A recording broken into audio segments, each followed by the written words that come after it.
बिस्मिल्लाहिर्रहमानिर्रहीम अस्सलाम वालेकुम स्टूडेंट्स। आज हम डिस्कस करेंगे most important chapter chemical bonding का मॉलिक्यूलर ऑर्बिटल थ्योरी। इससे पहले हमने वेस्पर थ्योरी को तफसील से एक्सप्लेन किया था, जिसमें हमने कहा था कि ये बॉन्ड फॉर्मेशन को एक्सप्लेन नहीं करती, शेप और ज्योमेट्री को एक्सप्लेन करती है। उसके बाद हमने वीबीटी को देखा, उसमें हमने तफसील से पढ़ा कि बॉन्ड फॉर्मेशन कैसे होती है। वैलेंस बॉन्ड थ्योरी के वैलेंस शेल में पाए जाने वाले इलेक्ट्रॉन्स कैसे आपस में शेयरिंग करते हैं, जिसको हमने जो है ऑर्बिटल की ओवरलैपिंग के नाम से डिस्कस किया था।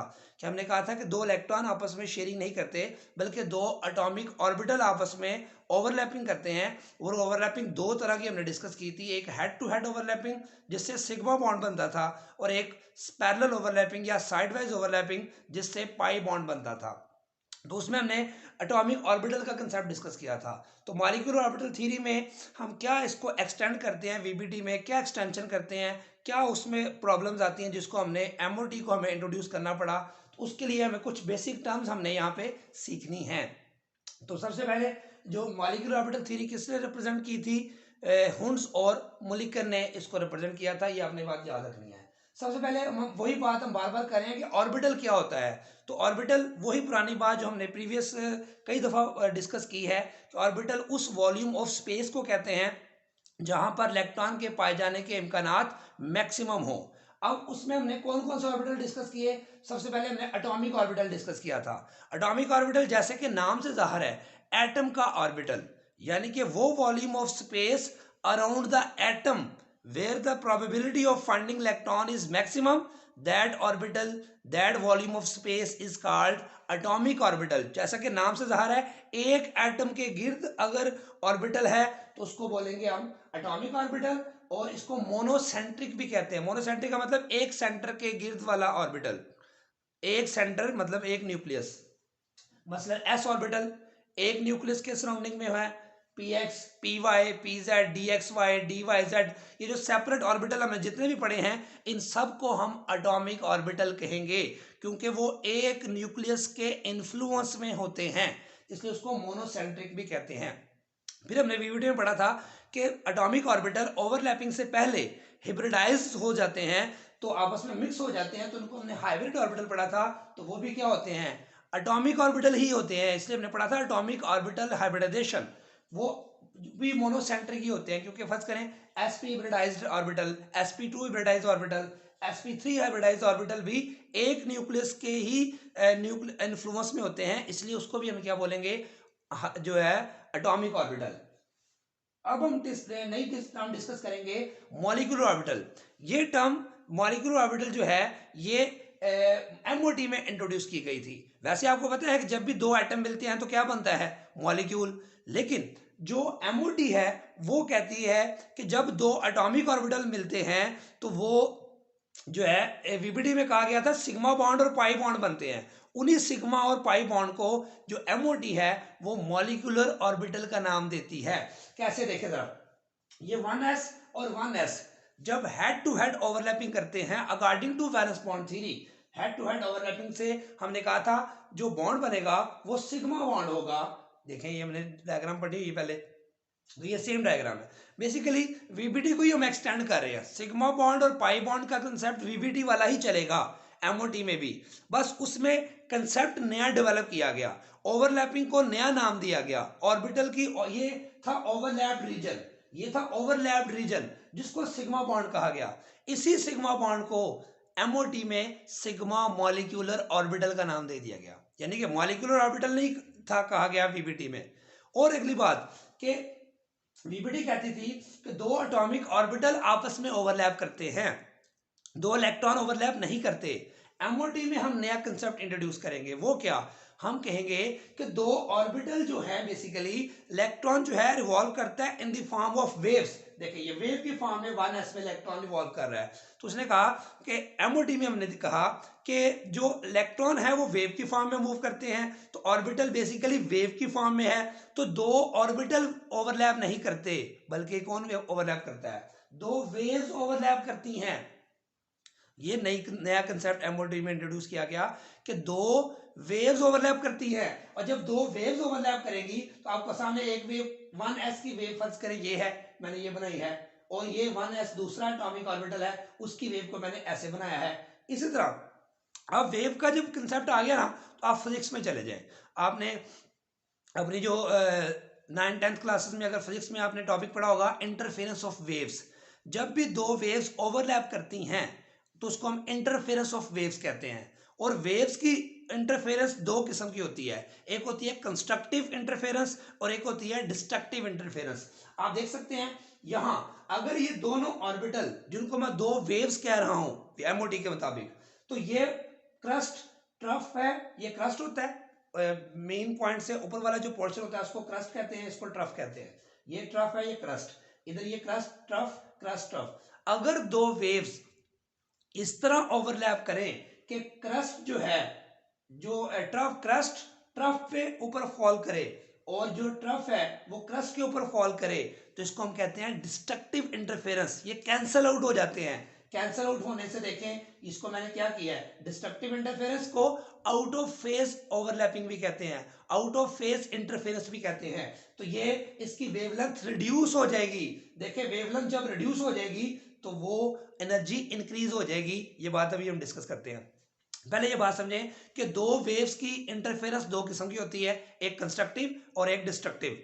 तो एमओटी कहती है दो ऑर्बिटल जब मिलेंगे, ये वीबीडी कहती थी कि दो ऑर्बिटल मिलेंगे तो एक सिग्मा बॉन्ड बनेगा, लेकिन एमओटी कहती है दो ऑर्बिटल नहीं मिलेंगे, दो वेव्स मिलेंगी। और दो वेव्स के मिलने से दो पॉसिबिलिटीज हैं, क्या कि बॉन्ड जो हमारे पास कंस्ट्रक्टिव इंटरफेरेंस भी होगा और डिस्ट्रक्टिव इंटरफेरेंस भी होगा। जो कंस्ट्रक्टिव इंटरफेरेंस होगा तो उसमें क्रस्ट क्रस्ट पे गिरेगा और ट्रफ ट्रफ पे फॉल करेगा, तो इनकी एडिशन से एम्पलीट्यूड ऑफ वेव बढ़ जाएगा। देखिए एम्पलीट्यूड ऑफ वेव बढ़ गया। कंस्ट्रक्टिव इंटरफेरेंस जब होती है तो वेवलेंथ और एम्पलीट्यूड बढ़ जाता है। जब वेवलेंथ बढ़ जाएगा तो एक ऑर्बिटल बनेगा, इसको बोलेंगे मॉलिक्यूलर ऑर्बिटल। और डिस्ट्रक्टिव इंटरफेरेंस से वेवलेंथ कम हो जाएगी, इससे भी एक ऑर्बिटल बनेगा, वो भी मॉलिक्यूलर ऑर्बिटल कहलाएगा। चूंकि एस एस से जब मिलता है तो कौन सा बॉन्ड बनता है, हमने पढ़ा था हेड टू हेड ओवरलैपिंग से, सिग्मा बॉन्ड। तो इस मॉलिक्यूलर ऑर्बिटल का नाम हमने रख दिया सिग्मा मॉलिक्यूलर ऑर्बिटल। और जो इसका ऑपोजिट है, जो कि डिस्ट्रक्टिव इंटरफेरेंस से बना, जिसमें एनर्जी ज्यादा हो गई। देखिए वेवलेंथ जब कम होती है, हमने क्वांटम थ्योरी में पढ़ा हुआ है कि वेवलेंथ जब कम होती है एनर्जी बढ़ जाती है। यहाँ वेवलेंथ बढ़ी है तो यहाँ एनर्जी कम हो जाएगी। यानी कि दो ऑर्बिटल बने, दोनों मॉलिक्यूलर ऑर्बिटल है, एक लो एनर्जी पे और एक हाई एनर्जी पे। जो कंस्ट्रक्टिव इंटरफेरेंस से बनेगा उसमें वेवलेंथ बढ़ जाएगी, एनर्जी कम हो जाएगी, उसको हम बोलेंगे जो है सिग्मा ऑर्बिटल, और इसको हम बोलते हैं बॉन्डिंग मॉलिक्यूलर ऑर्बिटल, क्योंकि ये स्टेबलाइज होगा, लो एनर्जी पे होगा। जबकि वो ऑर्बिटल जो डिस्ट्रक्टिव इंटरफेरेंस से बनेगा वो भी मॉलिक्यूलर ऑर्बिटल ही है, लेकिन वो हाई एनर्जी पे है, अनस्टेबल है, तो उसको बोलते हैं बॉन्डिंग का ऑपोजिट, एंटी बॉन्डिंग। बॉन्डिंग का opposite anti bonding molecular orbital. और इसको सिग्मा 1s कह देते हैं बॉन्डिंग वाले को। और जो एंटी बॉन्डिंग जो कि अनस्टेबल होता है, हाई एनर्जी पे होता है, उसको कह देते हैं सिग्मा स्टार 1s। तो बात फिर वीबीडी वाली ही पढ़ रहे हैं हम। फर्क क्या है कि वीबीडी कहती थी कि जब दो एटॉमिक ऑर्बिटल मिलते हैं तो सिग्मा बॉन्ड बन जाता है। इसी सिग्मा बॉन्ड को एमओटी क्या कहती है, सिग्मा मॉलिक्यूलर ऑर्बिटल। लेकिन साथ वो ये भी कहती है कि इसके साथ एक और ऑर्बिटल बनता है जिसको हम सिग्मा स्टार 1s या सिग्मा स्टार मॉलिक्यूलर ऑर्बिटल कह रहे हैं, क्योंकि इसमें वो सिंपल ओवरलैपिंग की बात करता है, इसमें ये वेव्स की ओवरलैपिंग की बात करता है। और वेव्स की ओवरलैपिंग दो तरह की होती है, एक में कंस्ट्रक्टिव इंटरफेरेंस और एक में डिस्ट्रक्टिव इंटरफेरेंस। और जो कंस्ट्रक्टिव इंटरफेरेंस से ऑर्बिटल बनेगा उसको सिग्मा बॉन्ड ही कहेंगे, लेकिन उसको हम कह देंगे बॉन्डिंग मॉलिक्यूलर ऑर्बिटल। और डिस्ट्रक्टिव इंटरफेरेंस से भी मॉलिक्यूलर ऑर्बिटल बनेगा, लेकिन वो हाई एनर्जी पे होगा क्योंकि उसकी वेवलेंथ कम हो जाती है, तो उसको हम एंटी बॉन्डिंग मॉलिक्यूलर ऑर्बिटल कहेंगे। और इसको हमने सिग्मा कहा था तो इसको हम सिग्मा स्टार कह देंगे। तो सिग्मा और पाई बॉन्ड का कंसेप्ट वीबीडी से ही उठाया गया है, लेकिन फर्क क्या है, वहां कहते थे सिग्मा बॉन्ड एक बन गया, लेकिन यहां ये कहता है सिग्मा मॉलिक्यूलर ऑर्बिटल बना है। और इसके opposite sigma star molecular orbital भी होता है जिसको हम एंटी बॉन्डिंग मॉलिक्यूलर ऑर्बिटल कहेंगे। और सिग्मा 1s को या सिग्मा मॉलिक्यूलर ऑर्बिटल को क्या बोलेंगे हम, बॉन्डिंग मॉलिक्यूलर ऑर्बिटल। ये बात आपने याद रखनी है। इसको अब देखें कि ये ज्यादा स्टेबल है, ये ज्यादा स्टेबल है। जाहिर बात है ऑर्बिटल जो लो एनर्जी पे होगा, वो मॉलिक्यूलर ऑर्बिटल जो लो एनर्जी पे होगा वो ज्यादा स्टेबल होगा।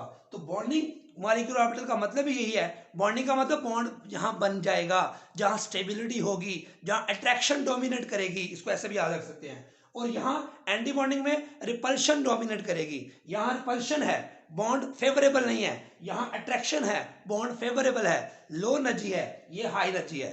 इसको इस बात से आप समझ सकते हैं कि समझ रहे हैं ये दो छोटे छोटे ट्रैक्स हैं। इस छोटे ट्रैक पे कोई साइकिल चला रहा है, इस छोटे से ट्रैक पे कोई साइकिल चला रहा है, तो ये साइकिल चलाना मुश्किल है। यहाँ पे फर्ज करें ये एक साइकिल चला रहा है, यहाँ पे साइकिल चला रहा है या इलेक्ट्रॉन चल रहा है यहाँ पे। अब इन दोनों ट्रैक्स को मिला के हमने ये ट्रैक बड़ा कर दिया है। तो जब यहाँ ट्रैक को बड़ा करेंगे तो यहाँ पे साइकिल को चलाना क्या हो जाएगा, कंफर्टेबल और स्टेबिलिटी हो जाएगी, गिरने के चांस कम हो जाएंगे। क्योंकि ये बहुत छोटा ट्रैक है, यहाँ इधर भी पानी है, इधर भी पानी है, इधर भी पानी है, इधर भी पानी है, तो इस ट्रैक पे गिरने के चांस ज्यादा हैं। ये ट्रैक समझ लें एटॉमिक ऑर्बिटल का ट्रैक है। इसमें इलेक्ट्रॉन के चलने के चांसेस कम है या मुश्किल से चलता है। जब इन दोनों को मिलाया तो कंस्ट्रक्टिव इंटरफेरेंस की तो वेवलेंथ बढ़ गई, ट्रैक बड़ा हो गया, तो यहाँ पे इलेक्ट्रॉन अब ज्यादा स्टेबल फील करेगा, कंफर्टेबल फील करेगा। यहाँ पे साइकिल चलाना इसकी निस्बत स्टेबल या कंफर्टेबल होगा। जबकि डिस्ट्रक्टिव इंटरफेरेंस की मिसाल ये है कि एक छोटे ट्रैक पे साइकिल चलाना पहले मुश्किल थी, इसमें चलाना पहले मुश्किल थी, आपने दोनों को मिलाया तो आपने उसको इन दोनों को खत्म करके एक नया ट्रैक बनाया जो पहले वाले ट्रैक से भी छोटा हो गया। तो इस ट्रैक पे साइकिल चलाना पहले मुश्किल थी, अब उससे भी छोटा ट्रैक कर दिया आपने कि वेवलेंथ और कम कर दी, तो इस पे साइकिल चलाना नामुमकिन हो गया। वो अगर ऑप्शन हो आपके पास कि इस ट्रैक पे साइकिल चलानी है या इस ट्रैक पे साइकिल चलानी है, दोनों तरफ पानी है, तो आप कहोगे यार यहाँ मैं साइकिल चलाना प्रेफर करूंगा क्योंकि यहाँ पे मुझे गिरने के चांस कम है, यहाँ मैं स्टेबल फील करता हूं। सेम इसी तरह जब भी दो एटॉमिक ऑर्बिटल मिलेंगे तो वीबीडी कहती थी एक सिग्मा मॉलिक्यूलर सिग्मा ऑर्बिटल बन जाएगा, सिग्मा बॉन्ड बन जाएगा। एमओटी कहती है जब दो एटॉमिक ऑर्बिटल मिलेंगे जो कि दो वेव्स मिलेंगी उससे दो मॉलिक्यूलर ऑर्बिटल बनेंगे, एक को कहेंगे सिग्मा और एक को बोलेंगे सिग्मा स्टार। बात सिग्मा की है लेकिन सिग्मा स्टार का कंसेप्ट यहां नहीं था वीबीटी में।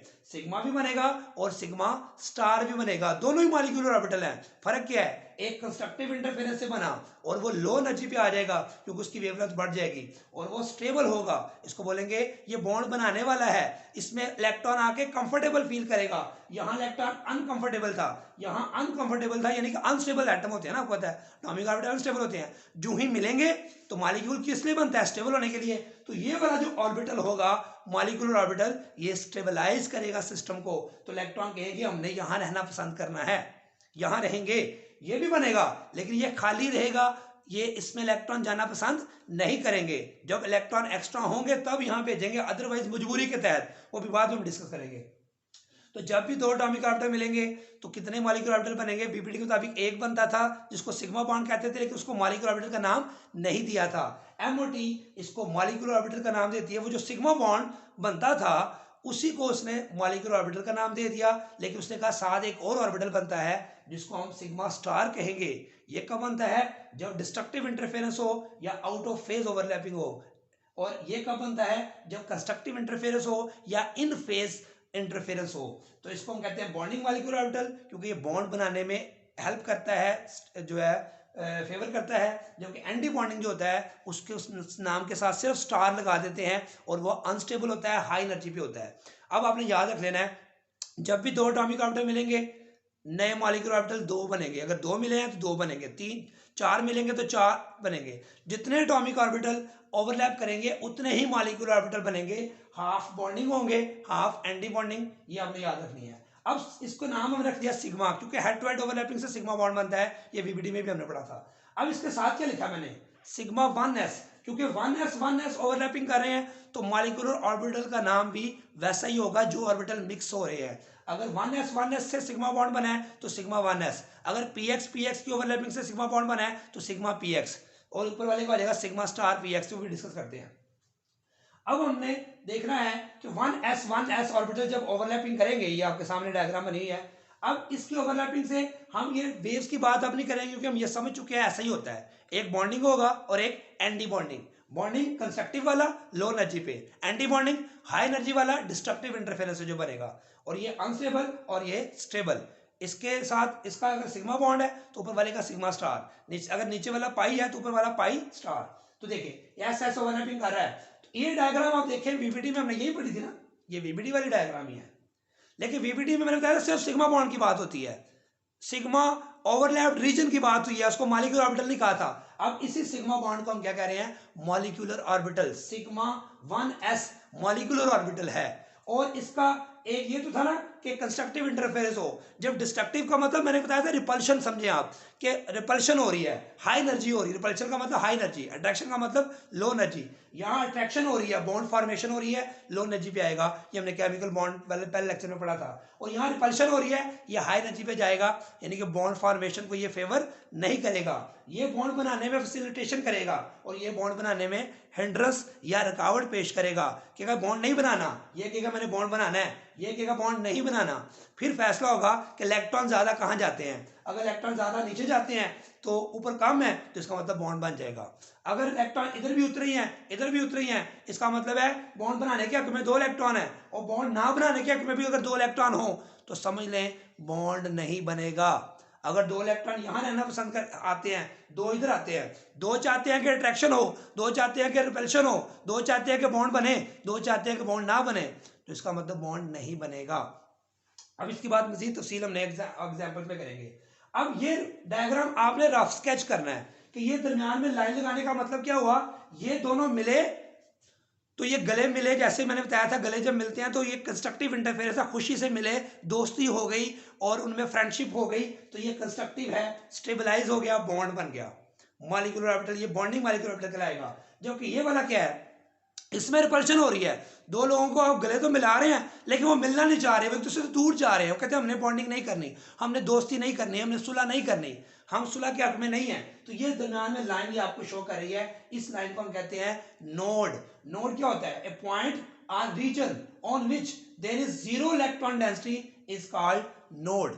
वो रीजन या स्पेस जहां पे 0 इलेक्ट्रॉन डेंसिटी हो, यानी कि यहां पे इलेक्ट्रॉन के पाए जाने के इम्कानात 0 होंगे, ये मैंने बताई थी कि इलेक्ट्रॉन यहां पे रहना पसंद नहीं करेगा, यहां इलेक्ट्रॉन के पाए जाने की प्रोबेबिलिटी कम होगी, यहां प्रोबेबिलिटी ज्यादा होगी। ये वाला रीजन ये वाला है जहां रीजन बढ़ गया है, और ये वाला रीजन कौन सा है, ये वाला जहां पे वेवलेंथ कम होगी, इलेक्ट्रॉन के मैंने यहां नहीं रहना, बॉन्ड मैंने नहीं बनाना, तो इसको बोलते हैं नोड। वो स्पेस या रीजन जहां पे इलेक्ट्रॉन के पाए जाने के इम्कानात 0 हो या इलेक्ट्रॉन डेंसिटी 0 हो, उसको हम क्या कहते हैं, नोड। तो ये हमने डिस्कस किया एस एस ऑर्बिटल की ओवरलैपिंग से सिग्मा बना, सिग्मा 1s, इसको बोलेंगे सिग्मा स्टार 1s, ये बॉन्डिंग मॉलिक्यूलर ऑर्बिटल और ये एंटी बॉन्डिंग मॉलिक्यूलर ऑर्बिटल। इसी तरह जब px से मिलता है तो कौन सा बॉन्ड बनता है, इसी तरह px से जब बॉन्ड ऑर्बिटल ओवरलैप करता है तो हमने वीबीडी में पढ़ा था कि सिग्मा बॉन्ड बनता है, क्योंकि हेड टू हेड ओवरलैपिंग होती है।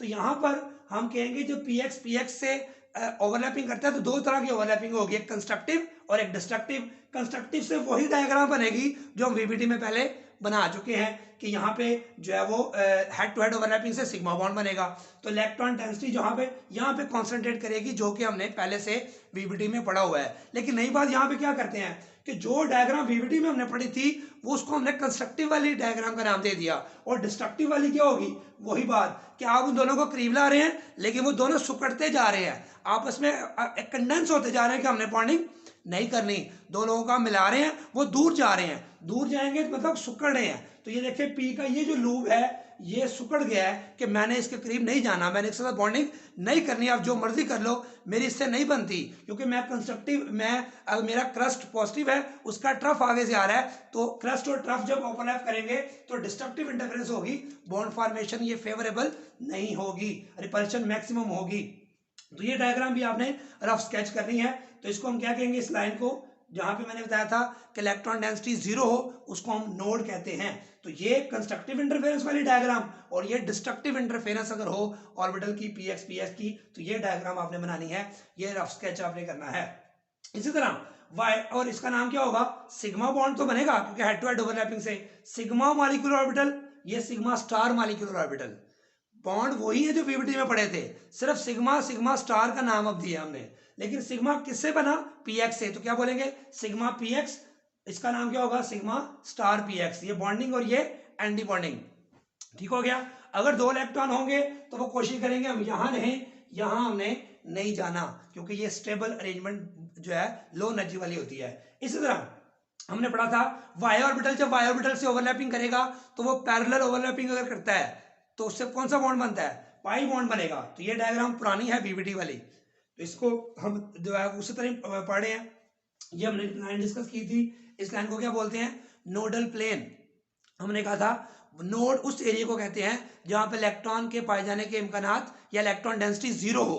और नोडल प्लेन क्या होता है, वो न्यूक्लियर एक्सिस जहां पे इलेक्ट्रॉन डेंसिटी जीरो हो उसको नोडल प्लेन कहते हैं। ये हमने पाई बॉन्ड फॉर्मेशन में कहा था कि पाई बॉन्ड में जो इलेक्ट्रॉन डेंसिटी होती है वो न्यूक्लियर एक्सिस से अबव एंड बिलो होती है। यहां और यहां इलेक्ट्रॉन डेंसिटी पाई जाती है, न्यूक्लियर एक्सिस पे कोई इलेक्ट्रॉन डेंसिटी पाई बॉन्ड के केस में नहीं होती।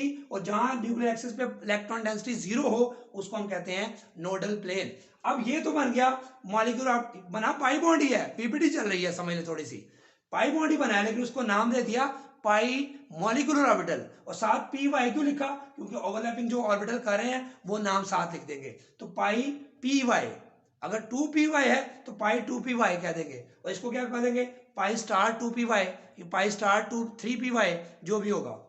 लेकिन फिर वही बात, ये कंस्ट्रक्टिव इंटरफेरेंस हो गई, ये कंस्ट्रक्टिव इंटरफेरेंस इसको ऐसे भी लिख सकते हैं, ये पॉजिटिव पोर्शन नेगेटिव, क्या मतलब positive positive, crust crust, trough trough, इसको ऐसे समझ ले, ये क्रस्ट क्रस्ट गिरा और ट्रफ ट्रफ।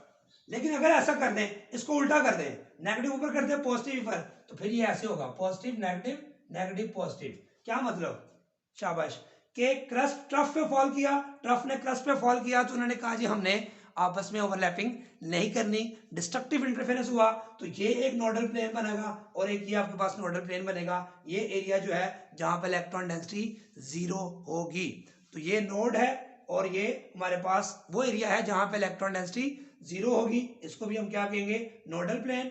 और ये भी हमारे पास क्या कहलाएगा, नोड।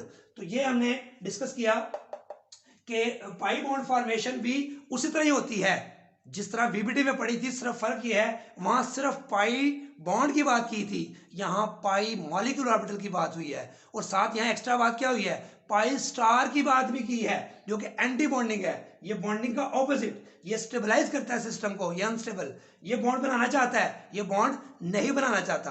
तो ये इसकी तफसील जब हम डायग्राम करेंगे, मॉलिक्यूल की फॉर्मेशन को तफसील से बयान करेंगे, तब भी तफसील से डिस्कस करेंगे। अब हम डिस्कस करते हैं एस एस ऑर्बिटल जब मिलता है तो हमारे पास जो है क्या बनता है, वीबीटी के मुताबिक हमने पढ़ा था कि सिग्मा बॉन्ड बन जाता है, लेकिन यहाँ इस सिग्मा बॉन्ड को क्या बोलेंगे, सिग्मा मॉलिक्यूलर ऑर्बिटल। तो चूंकि एस एस ऑर्बिटल है इसको बोलेंगे सिग्मा एस, लेकिन साथ इसके क्या बनेगा, सिग्मा स्टार एस। अगर 1s है तो sigma 1s, sigma star 1s।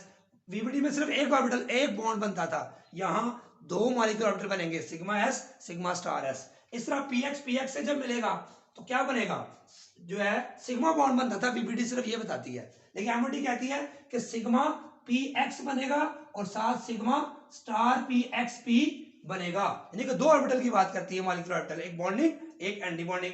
P Y जब मिले तो वीबीटी क्या कहती है, पाई बॉन्ड बनेगा, ये कहती है पाई पी वाई बनेगा और साथ पाई स्टार पी वाई बनेगा। यानी कि वीबीटी सिर्फ सिग्मा सिग्मा पाई की बात करती है, एमओटी बताती है sigma S molecular orbital, sigma star S molecular orbital, sigma PVX, sigma star PX, pi P Y, pi star P Y. इस तरह पी जेड को भी बना सकते हैं आप। इससे पता चला कि हमने जो अभी तक तफसील डिस्कस की है उसमें हमने ये डिस्कस किया कि जब भी एटॉमिक ऑर्बिटल मिलेंगे वो वेव्स की ओवरलैपिंग होगी पहली बात, और जितने ओवरलैप करेंगे उतने ही मॉलिक्यूलर ऑर्बिटल बनेंगे, half bonding half anti bonding. अगर दो मिल रहे हैं, एक बॉन्डिंग एक एंटी बॉन्डिंग। फिर हमने कहा एस एस से मिलेगा sigma bond sigma star, P P से मिलेगा P sigma P X sigma star P X, Y Y से मिलेगा pi P Y pi star P Y, दो दो ऑर्बिटल बनेंगे, एक बॉन्डिंग एक एंटी बॉन्डिंग, एक लो एनर्जी कंस्ट्रक्टिव वाला और एक हाई एनर्जी डिस्ट्रक्टिव वाला। लो एनर्जी वाला बॉन्ड बनाने वाला स्टेबल, और जो एंटी बॉन्डिंग है वो बॉन्ड तोड़ने वाला, रिपल्शन करने वाला, बॉन्ड ना बनाने वाला। अब इसके बाद हम डिस्कस करेंगे इसके पॉइंट्स क्या हैं, सारे पॉइंट्स को अब समराइज करेंगे ताकि हमें ये सारे पॉइंट्स एमओटी के क्लियर हो जाएं, और हम जब डायग्राम बनाने लगें तो हमें बहुत आसानी के साथ किसी भी मॉलिक्यूल की डायग्राम कैसे बनाई जाती है ये डिस्कस कर लेंगे, और उनमें इलेक्ट्रॉन्स की फिलिंग कैसे करनी है, और फिर साथ साथ हम डिस्कस करते जाएंगे कि वीबीटी में इसने क्या कहा था और एमओटी में हमने क्या चेंज की है, तो वीबीटी में क्या एक्सटेंशन की है कि एमओटी बन गई है। अब हम डिस्कस करेंगे postulates of molecular orbital theory, जिससे पहले हमने अब तफसील से डिस्कस कर लिया कि मॉलिक्यूलर ऑर्बिटल थ्योरी में हमने क्या पढ़ना है। तो उस सारे पॉइंट्स को हम अब समराइज करते हैं जो हमने तफसील से डिस्कस किए हैं, कि जो दो एटॉमिक ऑर्बिटल की ओवरलैपिंग है, एक्चुअली वो वेव्स की ओवरलैपिंग है, वो सारी तफसील हमने डिस्कस कर ली। अब पास्टुलेट्स में वो क्या कहता है कि जो मॉलिक्यूलर ऑर्बिटल अप्रोच है जो हम यहाँ पर डिस्कस कर रहे हैं, वो पूरे मॉलिक्यूल को सिंगल यूनिट कंसिडर करती है, सेपरेटली कोई चीज़ नहीं है। फिर दूसरा एटॉमिक ऑर्बिटल, जब एटॉमिक ऑर्बिटल से मिलते हैं तो क्या बनते हैं, मॉलिक्यूलर ऑर्बिटल्स। जैसे एटम एटम से मिलता है तो क्या बनता है, मॉलिक्यूल।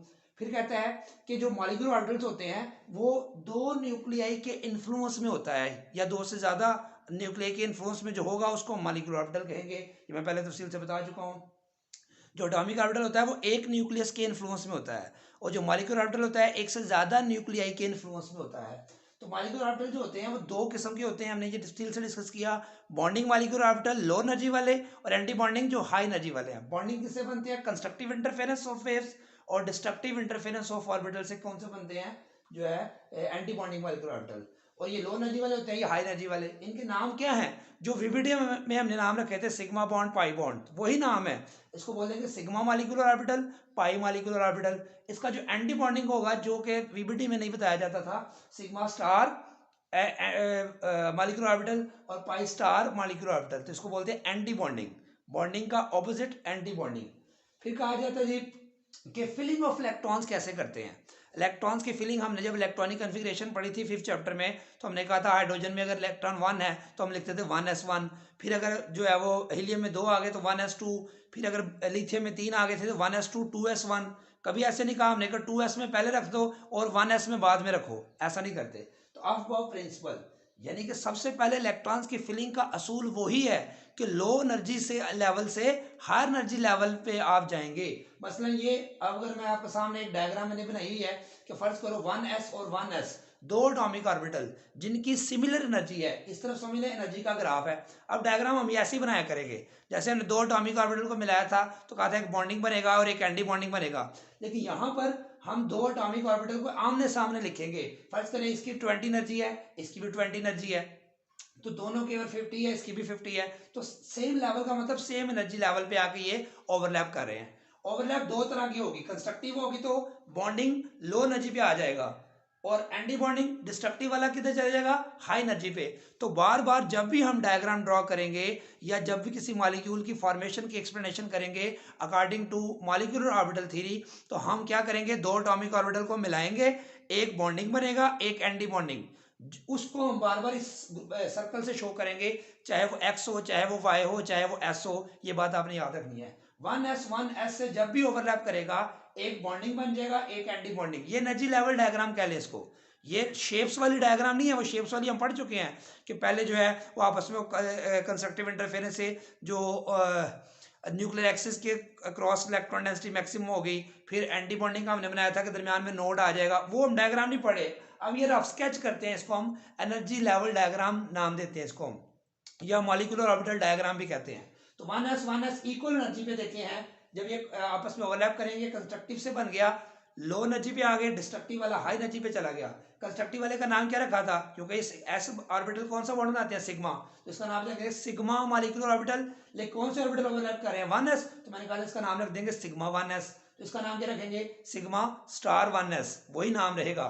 अब इसमें फिलिंग ऑफ इलेक्ट्रॉन्स कैसे करनी है। अब ये एक ऑर्बिटल आ गया मॉलिक्यूलर ऑर्बिटल, और एक मॉलिक्यूलर ऑर्बिटल ये आ गया। पहले हम फिलिंग करते हैं एटॉमिक ऑर्बिटल में इलेक्ट्रॉनिक कन्फिग्रेशन में, अब हम फिलिंग करेंगे मॉलिक्यूलर ऑर्बिटल्स में। तो मॉलिक्यूलर ऑर्बिटल एक ये है एक ये है। अब दो इलेक्ट्रॉन है हमारे पास, एक और एक दो। अब क्या करें, दोनों में से एक इसको दे दें या इसको दे दें एक, ऐसा कर सकते हैं हम। ये कब करते हैं, हमने हुड्स रूल में पढ़ा था, जब दो ऑर्बिटल की एनर्जी सेम हो, एक जैसी हो, जैसे px py pz था, तो हमने कहा था एक इसको देंगे एक इसको देंगे, अगर दो हों इकट्ठा नहीं रखेंगे, ठीक है।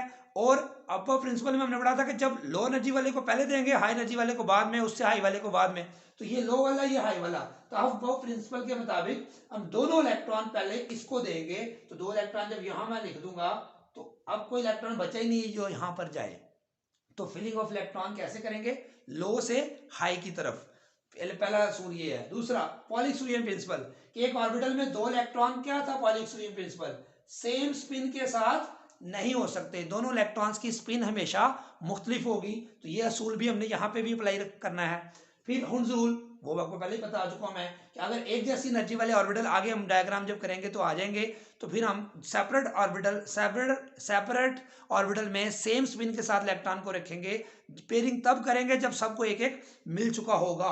तो इलेक्ट्रॉन्स की फिलिंग के असूल वही है। अब वह प्रिंसिपल, पॉलीक्सुरियन प्रिंसिपल और हुंस रूल के तहत मॉलिक्यूलर ऑर्बिटल्स में इलेक्ट्रॉन्स की फिलिंग करेंगे। और जब मॉलिक्यूल आ जाएंगे हमारे पास, हम प्रैक्टिस कर लेंगे, फिर हमें आसानी हो जाएगी। अब हमारे पास हाइड्रोजन का केस है, 1s1 1s1, दो इलेक्ट्रॉन टोटल हैं, एक बॉन्डिंग है, एक एंटी बॉन्डिंग। वैसे भी आपको होता है इलेक्ट्रॉन लो एनर्जी में स्टेबल होता है, तो दोनों इलेक्ट्रॉन प्रेफर करेंगे कि हमने बॉन्डिंग में रहना है। अब इलेक्ट्रॉन्स की फिलिंग यहां पे करने के बाद नेक्स्ट स्टेप आता है, छठा पॉइंट, मोस्ट इंपॉर्टेंट पॉइंट, जो कि हमने आगे यूज करना है, उसको हम कहते हैं बॉन्ड ऑर्डर। बॉन्ड ऑर्डर का मतलब क्या है, आपने पढ़ा है, पीछे हमने पढ़ा था वीबीटी में, कि दो हाइड्रोजन के दरमियान सिंगल बॉन्ड बनता है, तो सिंगल बॉन्ड उसका बॉन्ड ऑर्डर है। इसी तरह ऑक्सीजन में हमने पढ़ा था डबल बॉन्ड बनता है, एक सिग्मा और एक पाई, तो वो डबल बॉन्ड जो था ना, वो उसका ऑर्डर था। इसको बोलते हैं, नाइट्रोजन में 3 बने थे, आपको याद है, ट्रिपल बॉन्ड कहते थे हम, तो उसमें एक सिग्मा 2 पाई थे, तो उसको हमने क्या बोला था कि नाइट्रोजन में 3 बॉन्ड बनते हैं, ट्रिपल कोवलेंट बॉन्ड बनता है, तो वो उसका ऑर्डर कहलाता है। तो ऑर्डर फिर क्या होगा, बॉन्ड ऑर्डर क्या होगा, दो एटम्स के दरमियान जितने बॉन्ड्स होंगे वो उसका ऑर्डर कहलाएगा, उसको बोलते हैं बॉन्ड ऑर्डर। तो मॉलिक्यूलर ऑर्बिटल थ्योरी हमें ये भी बताती है कि दो हाइड्रोजन एटम मिले तो हैं, ये डायग्राम तो बना ली, अब बताएं इनके दरमियान बॉन्ड्स कितने बनेंगे। अब आपने इस बात को समझने के लिए एक बात याद रखनी है कि बॉन्ड ऑर्डर को कैलकुलेट करते हैं, इलेक्ट्रॉन्स बॉन्डिंग में कितने हैं और एंटी बॉन्डिंग में कितने हैं। यानी कि ये, इसको आपने इससे याद रखना है, बॉन्डिंग वाले इलेक्ट्रॉन बॉन्ड बनाना चाह रहे हैं, और एंटी बॉन्डिंग में अगर कोई इलेक्ट्रॉन है तो वो बॉन्ड नहीं बनाना चाह रहे। ये अट्रैक्शन है और ये रिपल्शन में पहले समझा चुका हूं आपको। अब ये दो बॉन्ड बनाना चाह रहे हैं, और इसके एंटी कितने हैं जो बॉन्ड नहीं बनाना चाह रहे, कोई भी नहीं। इसका मतलब है कोई मुखालफत नहीं है। तो जितने दो इलेक्ट्रॉन हैं, ये दो के दो बॉन्ड बनाना चाहते हैं, तो दो इलेक्ट्रॉन मिलकर कितने बॉन्ड बना सकते हैं, आपको पता ही है, एक, क्योंकि एक बॉन्ड पेयर जो होता है उसमें दो इलेक्ट्रॉन होते हैं। इसका मतलब बॉन्डिंग में एक इलेक्ट्रॉन पेयर है, तो ये एक बॉन्ड बना सकता है। इसके लिए फॉर्मूला हमने बना लिया कि number of electron bonding molecular orbital में कितने हैं, 2 आ गया, माइनस एंटी बॉन्डिंग में जो बॉन्ड नहीं बनाना चाहते, जो मुखालफत में है बॉन्ड बनाने की, रिपल्शन वाले हैं, वो 0 है। तो 2 में से 0 क्या कर दिया, माइनस, तो 2 आया। अब 2 इलेक्ट्रॉन है, तो बॉन्ड कितने बनाते हैं, 2 इलेक्ट्रॉन मिलके एक, तो एक कैसे आंसर आएगा, इसको अगर 2 पे हम क्या करते हैं, डिवाइड, तो 2 पे डिवाइड करें तो आंसर क्या आया, 1। तो ये 1 का मतलब क्या हुआ कि हाइड्रोजन और हाइड्रोजन के दरमियान एक बॉन्ड होगा, हाइड्रोजन हाइड्रोजन के दरमियान एक सिग्मा बॉन्ड होगा। तो फॉर्मूला हमारे पास क्या बोला बॉन्ड ऑर्डर का, number of electrons in bonding molecular orbital minus number of electrons in anti bonding molecular orbital। Bond बनाने वाले बॉन्डिंग वाले, बॉन्ड नहीं बनाने वाले एंटी बॉन्डिंग वाले, क्या तो उसमें से माइनस कर दो मुखालफत वाले। फर्ज कर लो इधर 2 बनाने वाले हैं, इधर 2 नहीं बनाने वाले हैं। फॉर एग्जांपल हीलियम है, हीलियम में यहाँ पे 2 इलेक्ट्रॉन आ जाएंगे, इधर भी 2 इलेक्ट्रॉन आ जाएंगे। फर्ज करें, ये मैं लिख लेता हूँ, ये हीलियम में -2 हो जाएगा, 2 इधर आ जाएंगे, 2 बच गए हैं, अब वो 2 इधर आ जाएंगे। अब हीलियम में आपने देखा है कि 2 बनाने वाले हैं, 2 मुखालफत वाले नहीं बनाने वाले, 2 - 2, 2 - 2, क्या आंसर आएगा बताएं, 0। 0 का मतलब कोई बॉन्ड नहीं बनेगा, और आपको पता है हीलियम कोई बॉन्ड नहीं बनाता। हीलियम जो है उसका डायटोमिक मॉलिक्यूल एग्जिस्ट नहीं करता, और ये बात हमें मॉलिक्यूलर ऑर्बिटल थ्योरी से पता चल सकती है आसानी के साथ। कि आपको ये शॉर्ट क्वेश्चन आता है बड़ा इंपॉर्टेंट, कि helium diatomic molecule does not exist, short question आएगा, helium diatomic molecule does not exist, इसको जस्टिफाई करें according to molecular orbital theory. तो आप उसकी ये इलेक्ट्रॉनिक कन्फिगरेशन लिखेंगे, हीलियम की इलेक्ट्रॉनिक कन्फिगरेशन क्या होती है, हीलियम का एटॉमिक नंबर क्या होता है, शाबाश 2, 1s2 इलेक्ट्रॉनिक कन्फिगरेशन लिखेंगे। उसके बाद आप ये डायग्राम बनाएंगे, इसको बोलते हैं एनर्जी लेवल डायग्राम। ये डायग्राम कैसे बनाएंगे, एक तरफ आप ये एरो लगाएंगे ऊपर की तरफ, इसका मतलब एनर्जी उस तरफ ऊपर की तरफ बढ़ रही है। 2 ऑर्बिटल आमने सामने एक जैसी लेवल पे बनाएंगे, दरमियान में 2 लाइंस लगा लेंगे, और फिर दरमियान में मॉलिक्यूलर ऑर्बिटल्स आएंगे, यहाँ दरमियान में मॉलिक्यूलर ऑर्बिटल, यहाँ एटॉमिक ऑर्बिटल और यहाँ भी एटॉमिक ऑर्बिटल आएंगे, यानी कि लाइंस के दोनों तरफ एटॉमिक ऑर्बिटल जो ओवरलैप कर रहे हैं। दरमियान में जो पोर्शन है वो किसके लिए है? मॉलिक्यूलर ऑर्बिटल्स के लिए। तो 2 इलेक्ट्रॉन इधर आ गए, 2 इलेक्ट्रॉन इधर आ गए, तो आप लिखेंगे कि इसका बॉन्ड ऑर्डर 0 है। बॉन्ड ऑर्डर क्या है? 0। कैसे पता चला? आप कहेंगे बॉन्डिंग में 2 इलेक्ट्रॉन है और एंटी बॉन्डिंग में भी 2 इलेक्ट्रॉन है। 2 इलेक्ट्रॉन बॉन्ड बनाना चाहते हैं, 2 मुखालफत में है, तो दोनों कैंसिल कर देंगे एक दूसरे के इफेक्ट को, तो 2 - 2 0, मतलब बॉन्ड फॉर्मेशन नहीं होगी। तो ये मोस्ट इंपॉर्टेंट शॉर्ट क्वेश्चन है। आप लिखेंगे बॉन्ड ऑर्डर चूंकि इसका 0 है इसलिए हीलियम डायटोमिक मॉलिक्यूल एग्जिस्ट नहीं करेगा। तो ये सारा मैंने आपको समझा दिया। हीलियम का शॉर्ट क्वेश्चन भी मैंने आपको साथ ही बता दिया है। उसके बाद तो बॉन्ड ऑर्डर फिर कैसे निकालेंगे, अगर मजीद प्रैक्टिस करेंगे आपको बात समझ आ जाएगी। आप जब ये डायग्राम बना लेंगे तो बॉन्डिंग के इलेक्ट्रॉन्स में से एंटी बॉन्डिंग के इलेक्ट्रॉन माइनस कर देने हैं, बॉन्डिंग के इलेक्ट्रॉन में से एंटी बॉन्डिंग के इलेक्ट्रॉन माइनस कर देने हैं और 2 पे क्या कर देना है? डिवाइड। तो जो आंसर आएगा वो क्या कहलाएगा? Bond order. फॉर एग्जाम्पल हम दोबारा बात करते हैं कि ये फर्ज करो हाइड्रोजन ही था, फर्ज कर लेते हैं हम ये हाइड्रोजन ही था। हम वापस अपने एग्जाम्पल में चलते हैं। 1 1 H2 बॉन्डिंग में हमने कहा था 2 - 0 1 बॉन्ड ऑर्डर इसका आ गया। अब फर्ज कर लें, हम बात कर लेते हैं H2 +1 की। +1 का मतलब क्या होता है कि हाइड्रोजन मॉलिक्यूल में से एक इलेक्ट्रॉन निकाल दिया, ठीक है। जब यहां से एक इलेक्ट्रॉन निकालेंगे तो यहां से एक इलेक्ट्रॉन निकाल दें आप, तो इधर तो है कोई नहीं, इधर से निकालेंगे ना, इधर से एक इलेक्ट्रॉन निकल जाएगा तो यहाँ पे एक इलेक्ट्रॉन रह जाएगा ना। हाइड्रोजन मॉलिक्यूल में से एक इलेक्ट्रॉन निकाला तो एक रह गया। अब बॉन्डिंग में इलेक्ट्रॉन एक रह गया है तो यहाँ 2 की बजाय क्या लिखेंगे? 1। तो बॉन्ड ऑर्डर अब क्या आएगा? तो शाबाश 1 - 0/2। तो क्या आंसर आया? 1/2 आंसर आया। इससे क्या पता चला? बॉन्ड ऑर्डर हाफ भी हो सकता है, बॉन्ड ऑर्डर फ्रैक्शन में भी हो सकता है, जो कि वीबीटी में हमें ये कंसेप्ट नहीं मिलता। हमें एमओटी में ये कंसेप्ट मिलता है कि बॉन्ड ऑर्डर फ्रैक्शन में भी हो सकता है। 1/2, 2/2, 2.5, 1.5, 0.5। इससे पता चला हमारे पास जो बॉन्ड ऑर्डर है वो फ्रैक्शन में भी हो सकता है। तो ये आपसे पूछा जाए H2+1, ये एंटी टेस्ट में पूछ लेता है H2+1 का बॉन्ड ऑर्डर क्या होगा। H2 का तो पता आपको 1 होता है, लेकिन H2+1 का बॉन्ड ऑर्डर क्या होगा? हाफ होगा। ये बात आपने याद रखनी है क्योंकि यहाँ से एक इलेक्ट्रॉन निकल जाएगा। 1 - 0 करेंगे, 1 - 0 डिवाइडेड बाई 2 क्या आंसर आ जाएगा? 0.5। इसका मतलब बॉन्ड ऑर्डर हाफ भी हो सकता है। अगली बात, जब ये डायग्राम ड्रॉ कर लेंगे बॉन्ड ऑर्डर निकाल लेना आपने, उसके बाद आपने एक इक्वेशन लिखनी होती है। आपको ये बात समझ नहीं होनी चाहिए कि हम जब इलेक्ट्रॉनिक कन्फिग्रेशन करते हैं तो एटम की हम इलेक्ट्रॉनिक कन्फिग्रेशन करते हैं, लेकिन मॉलिक्यूलर ऑर्बिटल हमें इंफॉर्मेशन देता है about the electronic configuration, about the electronic distribution of molecular orbitals. जैसे कि देखिए ये हमारे पास हाइड्रोजन है, इसकी कन्फिग्रेशन क्या होती है? 1s1। इस हाइड्रोजन की 1s1। अब जब ये दोनों मिलेंगे तो क्या बनेगा हमारे पास? σ1s। और σ1s में कितने इलेक्ट्रॉन है? यहाँ पे अगर फर्ज करें, मैं दोबारा वापस उसी डायग्राम पे आऊं जो पहले वाली थी, तो ये यहाँ पे 2 इलेक्ट्रॉन है। तो ये 1s हाइड्रोजन की इलेक्ट्रॉनिक कन्फिग्रेशन है, ये 1s इस हाइड्रोजन की कन्फिग्रेशन है, लेकिन σ1s का ऊपर ये 2 लगाया क्योंकि इसमें 2 इलेक्ट्रॉन है।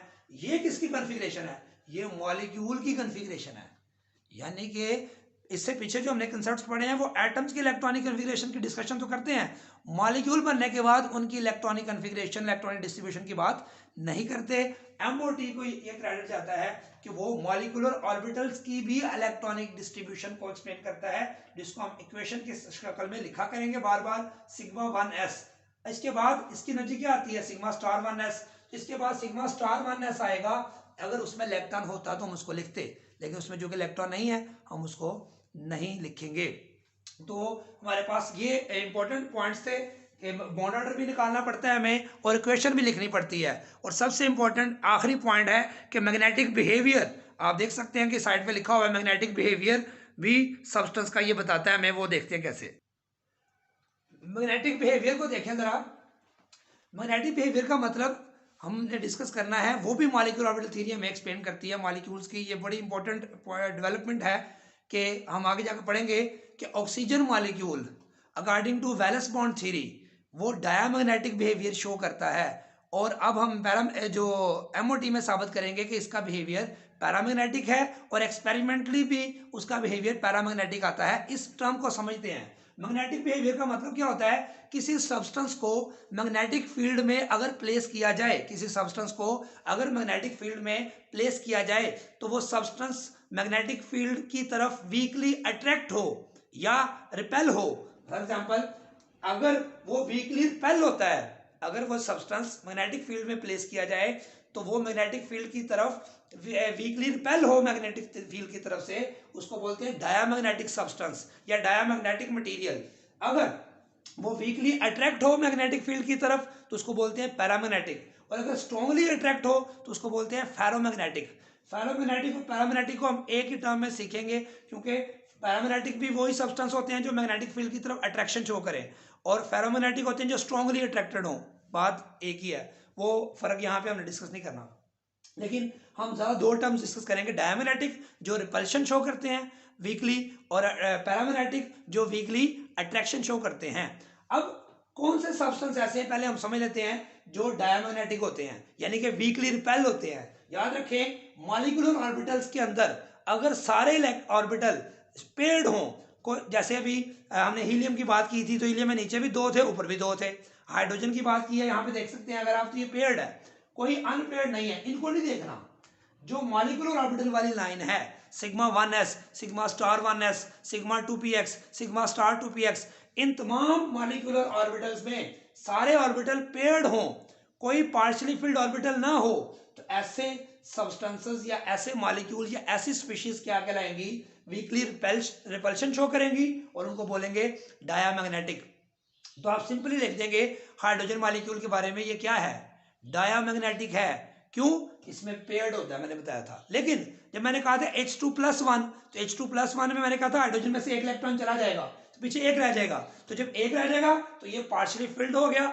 जब partially field at least one orbital भी हो, मॉलिक्यूलर ऑर्बिटल्स वाली लाइन में देखना आपने, एटॉमिक ऑर्बिटल नहीं देखना, वहां तो होंगे ही।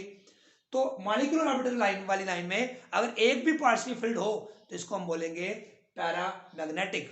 अब इसका मतलब यहां से हम डायग्राम से भी देखते हैं, ये नॉर्थ पोल है, ये साउथ पोल है। मैग्नेटिक फील्ड में आपको पता है मैग्नेटिक लाइंस नॉर्थ से किस तरफ जाती हैं, साउथ की तरफ, ये आपने फिजिक्स में पढ़ा होगा, मैटर में प्रैक्टिकल भी किया था। अब रास्ते में हमने एक रख दिया सब्सटेंस, अब क्या होगा, ये सब्सटेंस अगर डायामैग्नेटिक है तो ये अपने अंदर से मैग्नेटिक लाइंस को पास करने नहीं देगा।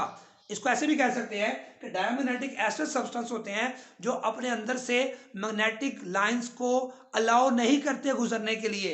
अब मैग्नेटिक लाइन सीधी जा रही थी, देखें ये दो लाइंस को देखें जरा, ये दो लाइन जब आगे गई, आगे आपने सब्सटेंस रख दिया डायमैग्नेटिक, वो क्या करता है, वो कहता है मैंने यहां से जाने नहीं देना, उन्होंने जाना ही जाना है साउथ पोल की तरफ, तो वो रास्ता बदल लेती है, वो ये ऐसा रास्ता बदल के बाहर से चली जाती है। इसका मतलब क्या हुआ कि डायमैग्नेटिक सब्सटेंस ऐसा सब्सटेंस है जो अपने अंदर से मैग्नेटिक लाइंस को अलाउ नहीं करता पास करने के लिए। कौन से ऑर्बिटल, कौन से सब्सटेंस जिनमें सारे ऑर्बिटल क्या हो, पेयर्ड हो, तो ऐसे सब्सटेंस को हम कहते हैं इसने मैग्नेटिक लाइन आ रही थी, उनको रिपेल कर दिया कि नहीं नहीं मैंने अपने अंदर से गुजरने नहीं देना, तुम दूर जाओ, तो रिपेल किया मैग्नेटिक लाइंस को, इसलिए इसको बोलते हैं डायामैग्नेटिक। अब यहां आ जाए, ये सब्सटेंस हमने रखा पैरामैग्नेटिक। ये सब्सटेंस ऐसा है कि ये जो लाइंस बाहर से जा रही थी, ये सीधी जा रही थी, इन्होंने भी कोशिश की कि हम जो है अंदर की तरफ से गुजर के जाएं, यानी कि ये सब्सटेंस ऐसा है, इसने जो बाहर से लाइन गुजर रही थी एयर से, ये एयर है, ये इसने सीधे जाना था, ये देखें ये लाइन सीधी जा रही है, सब्सटेंस इधर है, तो इन्होंने भी अपना रास्ता बदल के उन्होंने कहा जी हमने अंदर से ही जाना है। क्यों, कि वो स्पोर्टिव है, वो स्पोर्टिव है, वो अपने अंदर से यानी क्या अट्रैक्ट करता है मैग्नेटिक लाइंस को। जो मैग्नेटिक लाइन यहां से जाना था, इसने इस तरफ, इसने भी सीधा जाना था, लेकिन उन्होंने अपना रास्ता एयर से गुजरने की बजाय उन्होंने मैग्नेटिक सब्सटेंस के अंदर से गुजरने को प्रेफर किया। क्या मतलब कि इस सब्सटेंस ने उन मैग्नेटिक लाइन जो बाहर से जा रही थी उनको अपनी तरफ क्या किया, अट्रैक्ट किया। या इस सब्सटेंस को हम पैरामैग्नेटिक कहते हैं जिसने अपने अंदर से जो मैग्नेटिक लाइंस को अलाउ किया गुजरने के लिए, इसने नहीं किया था, और इसने बाहर वाली लाइंस को भी अपने अंदर से गुजरने की तरफ अट्रैक्ट किया, वीकली अट्रैक्ट किया, इसलिए इसको बोलते हैं हम पैरामैग्नेटिक। और ये कौन से सब्सटेंस होते हैं, जिनमें मॉलिक्यूलर ऑर्बिटल्स में कम से कम एक पार्शियली फिल्ड ऑर्बिटल हो। अब हम जो अगला लेक्चर पढ़ेंगे उसमें हम डिस्कस करेंगे मोस्ट इंपॉर्टेंट पोर्शन जो पेपर में आता है। ये सारी हमने इंट्रोडक्शन और डिस्कशन की है अगले लेक्चर को आसान बनाने के लिए। उसमें हमने क्या पढ़ेंगे कि पेपर में जो क्वेश्चन आता है कि hydrogen molecule, oxygen molecule, nitrogen molecule की जैसे वीबीटी में फॉर्मेशन आती थी, अब यहाँ पे हम डिस्कस करेंगे कि मॉलिक्यूलर ऑर्बिटल थ्योरी के मुताबिक उसको ड्रॉ करें और उसको हम कहते हैं एनर्जी लेवल डायग्राम या मॉलिक्यूलर ऑर्बिटल डायग्राम। उसके 5 स्टेप्स हुआ करेंगे। सबसे पहले हम लिखेंगे इलेक्ट्रॉनिक कन्फिग्रेशन, उसके बाद ये डायग्राम बनाएंगे एनर्जी लेवल डायग्राम। फिर तीसरा स्टेप होगा उसका बॉन्ड ऑर्डर, जो कि अभी हमने कैलकुलेट किया, bonding electron minus anti bonding electron divided by 2। फिर हम उसकी इक्वेशन लिखेंगे जैसे हमने भी लिखी थी सिग्मा 1s², और उसके बाद हम एंड पे लिखेंगे मैग्नेटिक बिहेवियर।